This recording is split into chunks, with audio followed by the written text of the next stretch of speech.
Hey everyone, it is day 19 of the Focus on Him series, where Armed and Anointed is doing 31 days of focusing on Him. And the topic I chose was wait on Him. So I'm going to start out by reading our verse, which is Isaiah chapter 40, verse 31. But they who wait for the Lord shall renew their strength. They shall mount up with wings like eagles. They shall run and not be weary. They shall walk and not faint. I think we can all agree that at some point we have been in a waiting period, in a season where we just have to wait. We have to wait on the Lord. And I don't know what your season looks like, and I don't know what you're waiting on. Maybe it's a loved one to be saved. Maybe it's a healing. Maybe you're waiting on the Lord to send your spouse to you, or maybe you're waiting on a financial breakthrough. But I do know we've all been there. So I'm here today to remind you, don't waste your wait.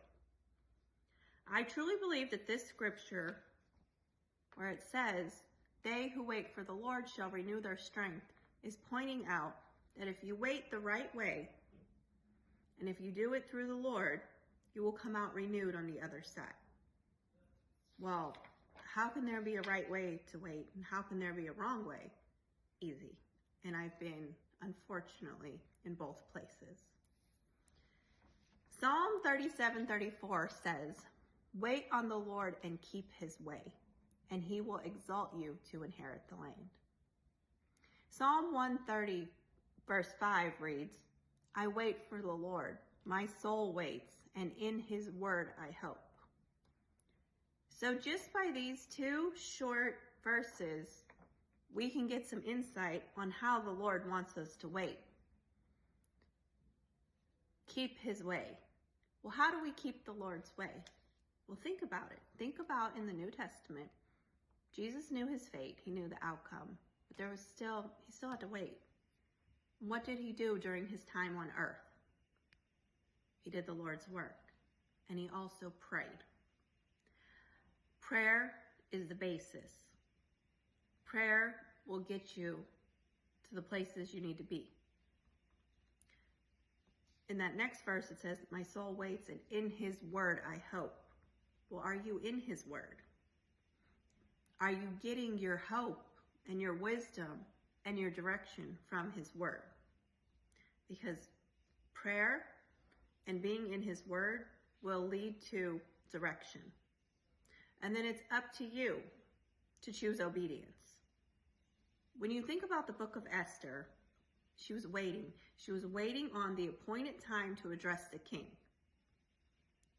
And what was the consequences of her waiting?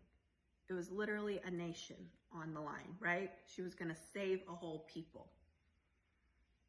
And she did it through the Lord. In the book of Esther, you'll see obedience. You'll see prayer. You'll see fasting. And the outcome was a saved nation. So today, I want you to think about how you're waiting. Are you waiting on him?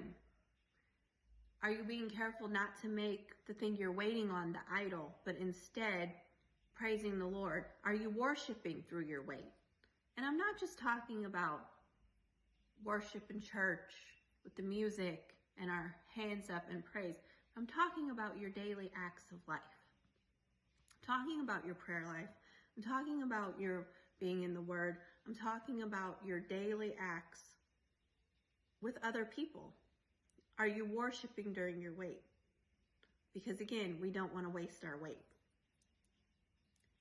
There's something I know about waiting, and it's this.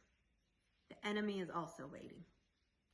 So he's waiting for you to slip up during your season. And it's right here in 1 Peter chapter 5, verse 8. It gives us the warning that he prowls around and he's waiting for someone to devour. The enemy has a lot of time on his hands, but the one thing he doesn't have is the strength of the Lord. That's something you have. That's something the Lord gives you. So pray, find hope in his word, follow his directions, and be obedient. Because I guarantee if you follow these small steps, they can have big, big outcomes. And you know, you may need to fast. You may need to loosen up some of that junk. You may need to forgive somebody. You may need to take big steps during your wait. Because take it from me, the wrong way of waiting will cost you years. And what's the wrong way? Complaining, talking about it, making, like I said, making what you're waiting for an idol. That's not what the Lord wants from us. And you won't get anywhere. You'll spin in circles if you don't do it through Him. Waiting on Him should always be the focus. So I want to leave you with Lamentations 3:25. The Lord is good to those who wait for Him, to the soul who seeks Him. The Lord wants to be good to you.